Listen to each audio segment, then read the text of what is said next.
तो माँ दुर्गा का द्वितीय स्वरूप क्यों ब्रह्मचारिणी रखा गया, प्रथम क्यों नहीं रखा गया?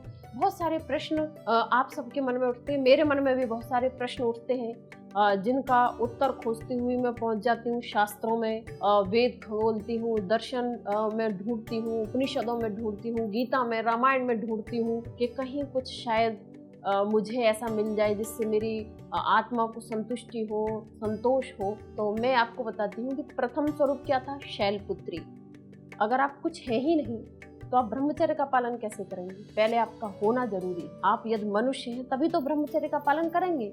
आप या मनुष्य में आप स्त्री हैं या पुरुष हैं, ये द्वितीय बात है, लेकिन प्रथम बात क्या है कि आप मनुष्य हैं।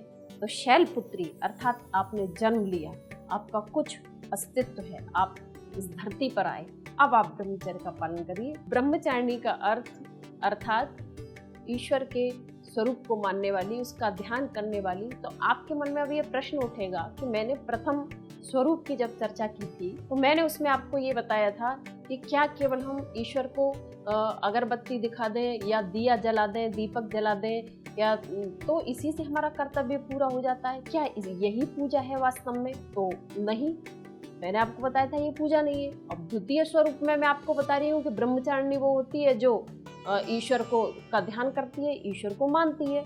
तो दोनों बातों में मतभेद हो जाएगा, दोनों बातों में विरोध हो जाएगा। तो हम एक रूपता कैसे लाएं? ब्रह्मचारिणी अर्थात ईश्वर को मानने वाली, उसका ध्यान करने वाली। अच्छा, आप ईश्वर को कैसे मानेंगे? अब मैंने कह दिया कि मैं तो ईश्वर को मानती हूँ, मेरे मानने से ईश्वर को मान लिया गया? कैसे? मैं ईश्वर को मानती हूँ, मैं अगरबत्ती जलाती हूँ, मैं दिया जलाती हूँ, मैं हवन करती हूँ, मैं मंत्र बोलती हूँ, मैं हवन कराती भी हूँ, तो ये ईश्वर को मानना पर्याप्त है? नहीं। यहाँ पर ब्रह्मचारिणी का क्या अर्थ है? आप ये तो करते हैं, अच्छी बात है। अगर आप मंत्रों को याद करेंगे तो आपको किताबों को देखने की जरूरत नहीं पड़ेगी, मंत्रों की रक्षा होगी। मंत्र को याद करना ही मंत्रों की रक्षा है। जैसे आप अगर ये सोचें कि मैं केवल पेड़ों में, पौधों में पानी देती रहूं तो पौधों की रक्षा हो जाएगी, जी नहीं। जब तक आप नए पौधे नहीं लगाएंगे तो वो पुराने वाले पेड़ कब तक जिंदा रहेंगे? वो एक न एक दिन तो नष्ट हो जाने वाले हैं। इसीलिए हम पुराने पौधों में तो पानी दें ही, अच्छी बात है, वो भी पुष्पित होंगे, पल्लवित होंगे, लेकिन हमको नए पौधे भी लगाने चाहिए। उसी तरह से हम ब्रह्मचारिणी हैं, ब्रह्मचर्य का पालन करते हैं, या ब्रह्मचारी है, कोई पुरुष ब्रह्मचारी है, वो ब्रह्मचर्य का पालन करता है, अच्छी बात है, ईश्वर का ध्यान करता है, अच्छी बात है। लेकिन हम ईश्वर को तब मानते हैं, ब्रह्म का अर्थ होता है कण कण में विद्यमान रहने वाला।